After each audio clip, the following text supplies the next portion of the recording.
सम्मत मध्य नाश तब हो, जलदाता न रहे कुल को। एक ही वर्ष के अंदर में तेरा नाश होगा, सर्वनाश होगा, और तेरे कुल में कोई पानी पिलाने वाला, पानी देने वाला नहीं, पिंड का तर्पण करने वाला नहीं बचेगा। ऐसा ब्राह्मणों ने कठिन श्राप दे दिया। सम्मत मध्य नाश तब हो, जलदाता न रहे कुल को। तेरे कुल में कोई जल पिलाने वाला नहीं रहेगा।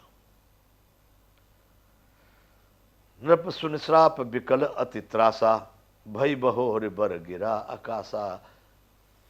राजा को बहुत बड़ा सुन करके, श्राप सुन करके राजा भय के मारे अत्यंत व्याकुल हो गया, बड़ा व्याकुल हो गया। कितना सुंदर राजकाज चल रहा था, थोड़ा अपेक्षा में पड़ा, थोड़ा और कल्पना बढ़ा ली, इच्छा बढ़ा ली, सर्वनाश कर लिया। नृप सुन श्राप विकल अति त्रासा, भई बहोर बर गिरा। जब राजा बहुत व्याकुल होते हुए दिखा, तत्काल दोबारा फिर आकाशवाणी होती है, अरे विप्र हो श्राप बिचारे नदीना, नहीं अपराध भूप चुकीना। हे विप्रो, आपने श्राप विचार के नहीं दिया, पता करना चाहिए था क्या हुआ, कैसे मांस पड़ा। राजा को कुछ पता नहीं है। आपने श्राप विचार के नहीं दिया। राजा ने कोई अपराध नहीं किया है, नहीं अपराध भूप कचुकीना, राजा ने कोई अपराध नहीं किया है। चकित विप्र सब सुन न भवानी, भूप गयो जहां भोजन खानी। सारे ब्राह्मण आकाशवाणी को सुनकर के आश्चर्य में पड़ गए और राजा वहां पर गए जहां पर भोजन बनाया गया था, जहां पर उनका कपटी गुरु बैठ करके भोजन बना रहा था। राजा वहां गए। वो राक्षस काल केतु था, सारी लीला करके उसका काम बन गया। राजा के वंश नाश होने का, नष्ट होने का सब श्राप राजा को लग गया।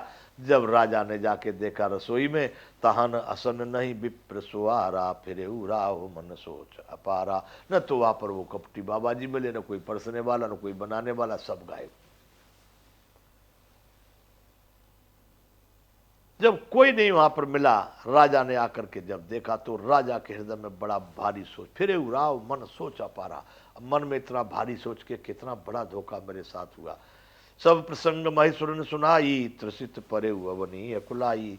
सारा प्रसंग सुना दिया, भूदेवों को सारा प्रसंग सुनाया कि महाराज ऐसे ऐसे बात हुई थी। मैं अमर होना चाहता था, सौकल्प तक राज करना चाहता था, इसलिए महाराज ये सब हो गया।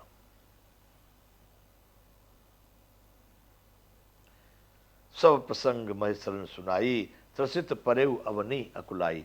भयभीत और व्याकुल होकर के राजा पृथ्वी पर गिर पड़ा। इतना बड़ा सर्वनाश, मतलब नाश मतलब पूरा पूरा नाश, संपूर्ण विनाश। अल्प लोभ भल कहे न कोई, बंधुओं थोड़े भी लोभ को कोई भला नहीं कहता है। राजा तो बहुत बड़ा लोभ कर गया।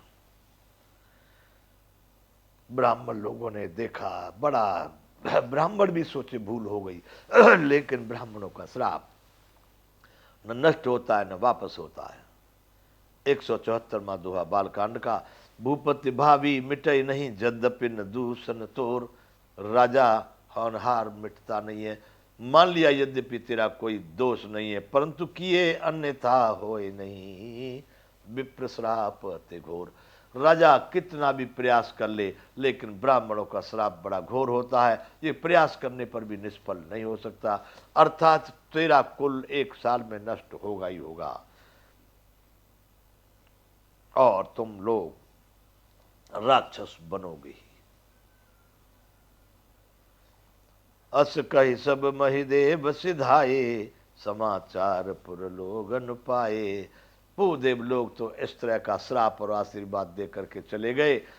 तब ये सारे नगर में बात फैल गई, सारे नगर निवासियों को ये समाचार बोला कि राजा को ऐसा श्राप दिया गया कि 1 वर्ष के अंदर संपूर्ण कुल नष्ट हो जाएगा। सोच ही दूषण देव हैं देही, विरचित हंस काग किए जेही। लोग देव को यानी भाग्य को, भगवान को दोष दे रहे हैं। सभी नगर निवासी, बना तो हंस रहा था लेकिन कहाँ कौआ बना दिया। जिसने हंस बनाते बनाते कौआ कर दिया। बना क्या रहा था? हंस, लेकिन बना दिया कौआ। अस कह सब महदेव सदाए, समाचार पुर लोगन पाए। सोचे दूषण देव देही, विचरत विरचत हंस काग की जेही। भगवान को दोष लगा रहे, ब्रह्मा जी को दोष लगा रहे हैं। विधाता तुम तो हंस बना रहे थे, कौआ कैसे कर दिए? उपरोहित ही भवन पहुंचाई, असुर ताप से खबर जनाई। जो राजा का मुख्य जो उपरोहित था, सही में जो उपरोहित था, उसको फिर पहाड़ की गुफा में से उठा करके नगर के बाहर छोड़ गया, जा अपने घर जा। फिर उस राक्षस ने उस तापस को, जो तपती मुनि जो बैठा था जंगल में, उसको समाचार दिया कि मैंने तेरा काम बना दिया है। अर्थात ब्राह्मणों ने राजा को श्राप दे दिया, अब उसका 1 साल के अंदर में विनाश आवश्यक है। जब उस कपटी तपस्वी को समाचार मिला तो ते कल जहां तहां पत्र पठाए, सज सज से न भूप सब आए।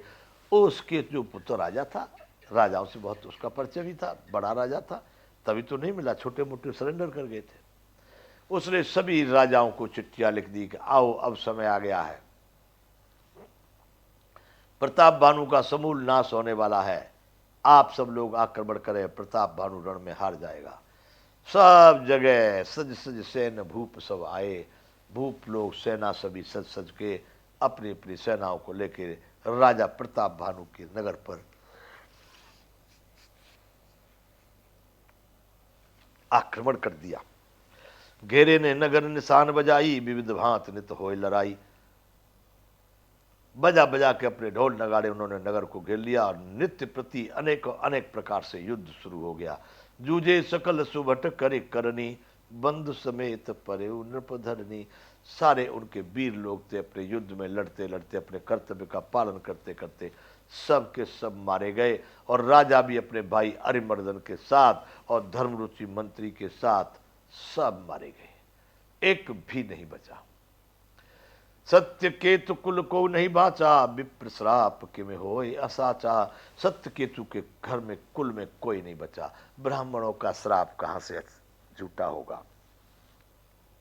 संवत मध्य नाश तब हो, जलदाता न रहे कुल को।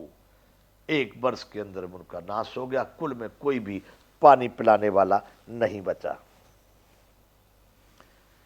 सत्य केतु कुल को नहीं बाचा, विप्र श्राप किम हो या साचा। वो कैसे झूठ हो सकता है? रिपुजित सब नप नगर बसाई, निजपुर गवने जय जस पाई।